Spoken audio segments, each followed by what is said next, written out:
আমার দেশ প্রথম বঙ্গবন্ধু মুন্সী মেহেরুল্লাহ। আওয়ামী আমলে রাজনৈতিক বিবেচনায় দল নিবন্ধন। যুগান্তর উদ্ধারে আন্তর্জাতিক 4 সংস্থা।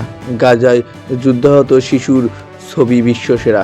দিকে হাসিনা ও আওয়ামী লীগের পুনর্বাসন এই উদ্দেশ্য। দৈনিক ইত্তেফাক গুরুত্ব পাবে মূল্যস্ফীতি নিয়ন্ত্রণ, কর্মসংস্থান ও বিনিয়োগ বৃদ্ধি। গাজায় ইসরায়েলি হামলায় একই পরিবারের 10 জন সহ নিহত 50। জনকণ্ঠ মূল্য নিয়ন্ত্রণে অগ্রাধিকার। রোহিঙ্গার সংকট সমাধানে পথে বড় সমস্যা আরাকান আর্মি। এদিকে পলিটেকনিক শিক্ষার্থীদের বিক্ষোভ। দৈনিক প্রথম আলো হাসিনা সহ 12 জনের বিরুদ্ধে রেড নোটিশ জারির চিঠি। এদিকে এনসিপির মৌলিক সংস্কার মানে ক্ষমতায়নের ভারসাম্য।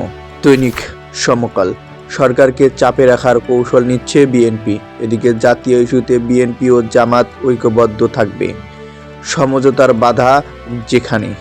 দৈনিক ইনকিলাব ভয়াবহ সংকটের মুখে অর্থনীতি। ইসরায়েল সারা বিশ্বের জন্য বিস্ফোরা। এদিকে 9 মাসেও অধরা পুলিশ কর্মকর্তারা।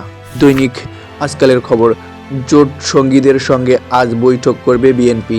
এদিকে রোহিঙ্গার সমস্যার সমাধান না হলে মিয়ানমারের শান্তি আসবে না।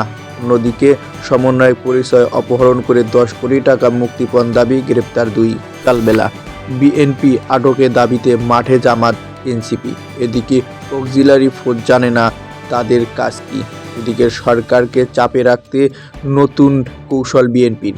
দৈনিক ডেল্টা টাইমস বাংলাদেশকে নিরাপদ ঘোষণা কঠিন হবে ইউরোপের আশ্রয়। এদিকে 4 জেলায় সড়ক দুর্ঘটনায় নিহত 10। দৈনিক প্রতিদিনের বাংলাদেশ ভিআইপি বন্দীদের নিয়ে বিপাকে কারা কর্তৃপক্ষ। বাংলাদেশ পাকিস্তান সম্পর্ক উন্নয়নের নতুন মোড়। ইসরায়েলে হামলায় একই পরিবারের 10 জন নিহত। দৈনিক আলোকিত বাংলাদেশ প্রত্যাবাসনের বড় বাধা আরাকান আর্মি। কাফনের কাপড় পলিটেকনিক শিক্ষার্থীদের মিছিল। বাংলাদেশের সঙ্গে বৈঠক ছিল সৌহার্দ্যপূর্ণ। দৈনিক সংবাদ আবারও বাড়ছে নিত্যপণ্যের দাম। রোহিঙ্গার সমস্যার সমাধান না হলে মায়ানমারের শান্তি আসবে না, যুক্তরাষ্ট্রকে জানিয়েছেন বাংলাদেশ। দৈনিক আমাদের সময় বন্ধুপ্রতিম রাষ্ট্রগুলো দ্রুত নির্বাচন চায়। এদিকে নির্বাচনী রোডম্যাপ দাবিতে যুগপং ধরাই বিএনপি। অন্যদিকে আকারে কমলেও বাড়ছে রাজস্ব আহরণের লক্ষ্যমাত্রা।